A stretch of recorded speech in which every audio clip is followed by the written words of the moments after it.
Nightingale. Bro, what the fuck? It feels like the year 2024 has been an amazing year for the survival game genre. Doubly, it has been an impressive year for smaller indie studios trying to make a name for themselves, and I do hope doubly is a real word. With the first half of the year being as saturated as it is in the survival sandbox genre, it might be hard to stand out with your own ideas, and with games like Enshrouded and Pal World being such hits among gamers, it might be doubly as hard to give players a good reason to turn their heads away from those two aforementioned games and focus on whatever your creation is. Now there I go again with the doubly word. Now I really do hope it's real, because otherwise I'm fucked. Anyway, that is exactly what Nightingale was aiming to do with its take on the survival genre and how the idea of biomes works in their game. Now I won't beat around any bushes for that matter, because when the game originally released, it was a mess, let's face it. The numerous bugs and the overall feeling of being unfinished, even though it was released in early access admittedly, made me and probably a lot of other players out there buy the game on release to then just have it in the library of backlogged games on Steam waiting to be fixed. Now with the quite huge update that is 0.2, Nightingale aims to fix a huge freaking chunk of the bugs in the game, on top of some balancing stuff, some quality of life additions like balance changes, as well as even adding a few new enemies, while simultaneously tweaking some older ones. Does it do enough though to keep existing players playing the game while inviting new players to finally give it a fair chance at keeping its head above the water in the sea of backlogged games? Well, that's what we're here to find out, as well as what the fuck this game is and if it's at all fun to play. So without any more filler that will potentially help me hit the 10 minutes mark on this magical YouTube video, let's get on with my first impressions on the opening hours of the game. So first things first, as soon as you start playing the game, you're greeted with a somewhat deep character creation menu where you get to create your very own Victorian era gentleman, as well as choose your background, difficulty setting, and you can make your own family tree as well, which is weird, but it's in the game. Seemingly doesn't really serve any other purpose than to give you the most hardcore RP possible. I mean, it would have been nice to have your character's looks be based on what the people in your family tree looked like, but with the game having you first create the character and then select your ancestry just made it seem a bit redundant, if I'm being perfectly honest. I mean, I did it anyways because it was just fun, but once you finally select which kind of sideburns you want, because why would you not have that, the game throws you into this tutorial where you learn the basics with the aid of the freaking creepy looking goat demon Broski in a suit. Now while in the tutorial of learning basic crafting and combat, you get introduced to what makes this game special. And no, it's not that freaking goat dude, nor is it the frankly really cool art style in the game, but rather the portal system and how you as the player can affect the world and biomes with the different cards you find and collect during your journey. So the game has these minor and major cards that, as the name really suggests, give you minor and major tweaks in the world around you. And so far into my playthrough, the only major card I had was the biome selector, and the minor card was just that enemies are less aggressive towards me. I would imagine the more you explore and play the game in general, you find more and more interesting cards that change the world around you, and I for one think the potential here is absolutely crazy. Like Broski, imagine the kinds of combinations of cards you could use to make the weirdest worlds possible. Like, I do want to hear your thoughts on this mechanic in the game, as well as the weird combination you would personally use in making this weird virtual reality world possible. Like, what would it be? Let me know in the comments down below and let's start a conversation. Now anyways, world building aside, which has potential, the meat of the game is in the moment-to-moment gameplay, of course, and as the genre classification suggests, there is some survival to be done here as well.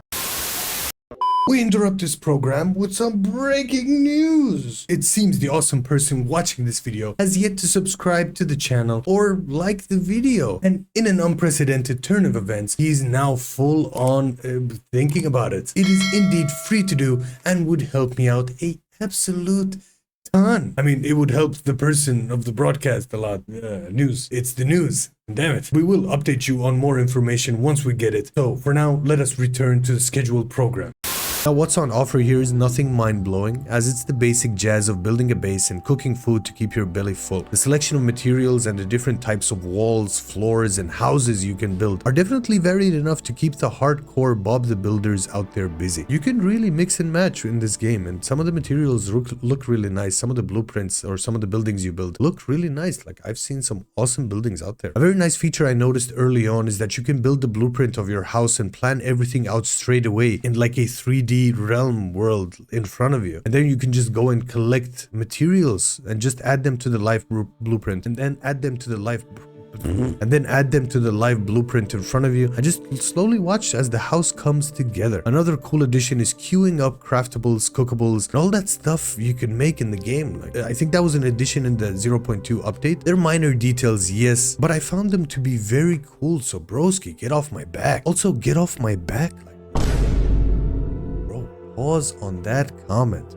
Please. Now resuming onto the big tweaks of the 0.2 update that they made in the base requirements for some of the walls and floors, which I don't know what it was like before, but now seems balanced enough so that you're not constantly farming for wood around you and just absolutely destroying the ecosystem while you're at it. And speaking of destroying, the new update also added some cool new tweaks to how the weapons worked in the game. One-handed weapons can now be dual wielded with an offhand item like an umbrella, some healables, or even grenades. I haven't tried dual wielding weapons yet, but I do hope that they add that in the future or in a future update soon, hopefully, because the dream of having a sword and a flintlock is well and truly alive, and I do want to see that in the game. The weapons themselves also have some new attacks where with the sickle, for example, you can kind of boomerang it in front of you to either cleave the enemies in a very nice looking way or make your harvesting just look cool as frig. Like, I don't know of any other game where harvesting has ever looked this cool. The dagger as well was given a repost button, and the other weapons all got some additions and fixes that I still need to try out, to be honest, but they have pretty much gotten some updates across the board. Now, of course, the survival mechanics also entail some long and short range combat, and so far I do have to say it's been quite good. Also, what a fancy word entail is. Right? Like, I surprised myself on that one, broski. Like, what the hell? This guy learning English now. The swinging feels like there's this oomph to it that one would expect from swinging weapons in general, and the ranged weapons are accurate enough to make you feel like the marksman you were born to be, even if all you do is shoot pebbles at your enemies, which apparently are deadly. Like, what the hell? Who knew? I used to shoot pebbles at cars and people way back when I was a kid. Like, who knew they could cause so much damage in a virtual world? Anyway, the different mechanics in the game all function well enough together. The enemy variety is very nice, with you mixing between fighting the wildlife around you as well as the bound minions that attack you from time to time. I've also seen videos of people fighting absolutely freaking massive monsters around the world. Like, I want to play the game enough to see those freaking monsters and defeat them. I feel like Shingeki no Kyojin. I feel like Eren Yeager.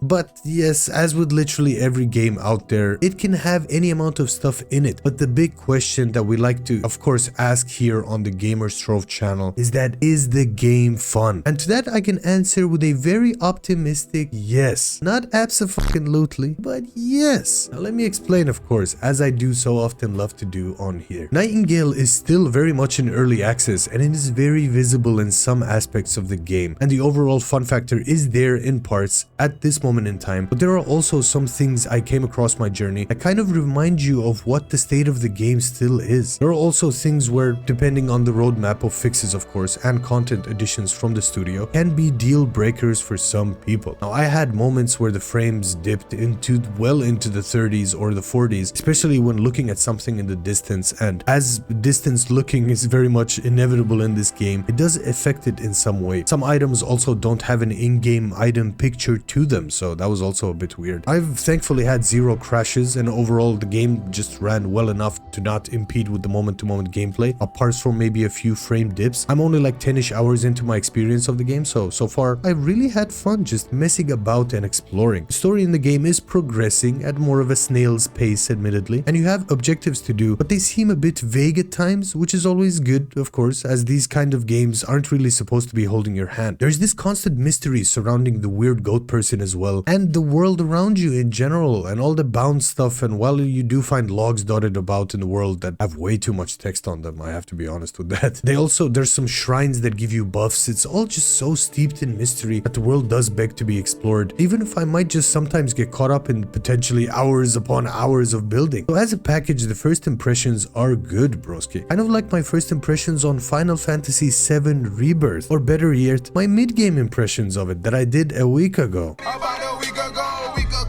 So do cue that up to watch after this one. Another doozy is what my thoughts were on Starfield. Yes, the famous Starfield. Another game that surprisingly I did preview on the channel, of course. That game is also one of those games that just got absolutely dogged on release because of the state of the game, and has since seen quite a few updates to make the overall experience worthwhile. So I do recommend you do cue that up to watch after this one. Anyway, should you be playing this game? Bro, how the f should I know? I was only here to tell you my first impressions on the game, and now it's your turn to tell me yours. Yes, broski, do let me know what you think of Nightingale in the comments down below. Do let me know what you think of the state of the game, and if you're hyped to be playing the game more. I am, so I do want to know if you are too, so I'm not just alone on the Steam charts, just one person constantly playing the game. Also, while you're at it, do subscribe to the channel, as it would help me out a absolute ton in building this channel up to the greatness that it is destined for.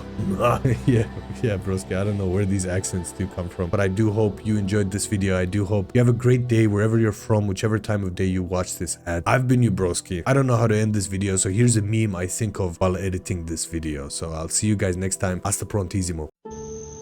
Blending with the green leaves and yellowish leaves.